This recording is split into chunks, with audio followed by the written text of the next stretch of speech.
This video is about how to choose plugins. What are the criteria for choosing a plugin in WordPress? Just as a quick reminder, you've heard me say this a few times, the beauty of WordPress is it's a core set of files, a small set of files, that produce the potential for a lot of functionality, but don't actually incorporate that functionality into those core files.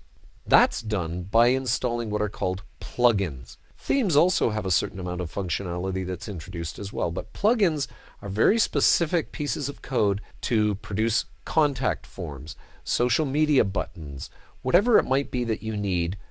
Plugins are the way to do it. And you can see here on the WordPress.org site, we have almost 14,000 plugins in that directory now, and that's involving almost 170 million downloads.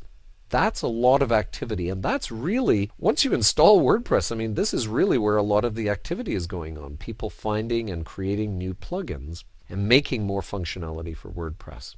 So, how do you sort through all of this? Well, you can actually do it right in WordPress itself. If you go to Plugins, Add New, this search function is really the same as on here. We're actually tapping into the WordPress.org site. The reason for doing it from in here is once you find a plugin, you simply click Install and you're done. So we go in here and we search, and we could enter our search terms here, or we could even use the tags here. You could search by tags as well on here. But let's just find, I'm going to find something with social media plugins. So I click social there, and I get 348 items. Lots and lots of different plugins for very specific purposes. Some are very general. Every plugin does something a little bit different. What it does here is it gives you this star rating, which is helpful to some extent, but it's really by clicking on details that you start to get more of a picture. And it's kind of a numbers game here. First number, we're looking at those stars. Well, that was only based on 17 ratings, so that's not a huge sampling to be taken. It has been downloaded 24,700 times, so that's pretty good. For plugins, that's not a bad number. So that's something to take into account. Then we also want to make sure, okay, it's been updated recently. That's a good sign.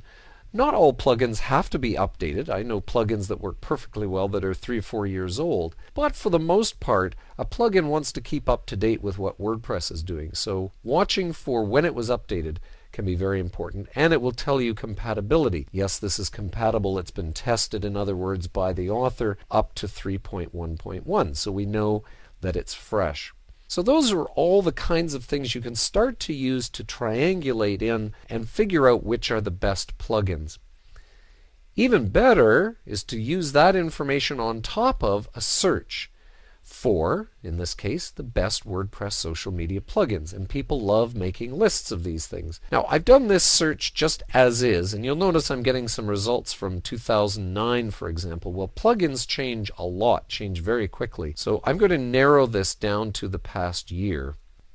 By going through all of these lists, you can start to find common plugins that everybody's talking about. Get different perspectives on it. Combine that with your work on the plugins directory where you saw numbers and so forth, and you start to be able to filter through all of this. Another great way to do filtering is by the author of the plugin. Now, unfortunately over here, there is an author search here, but it's not very good. In fact, it's quite bad. So if I enter Justin Tadlock's name, he's quite a well-known plugin writer, well, I get nothing.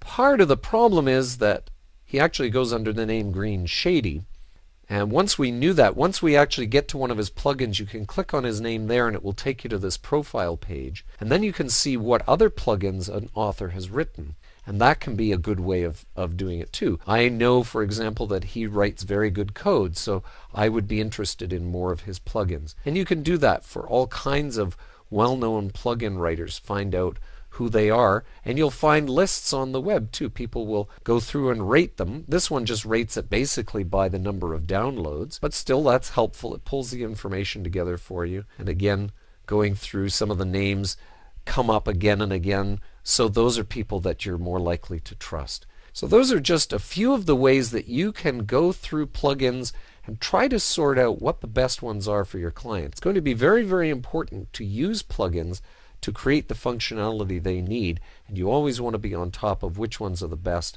and which ones aren't going to break things or cause trouble down the road.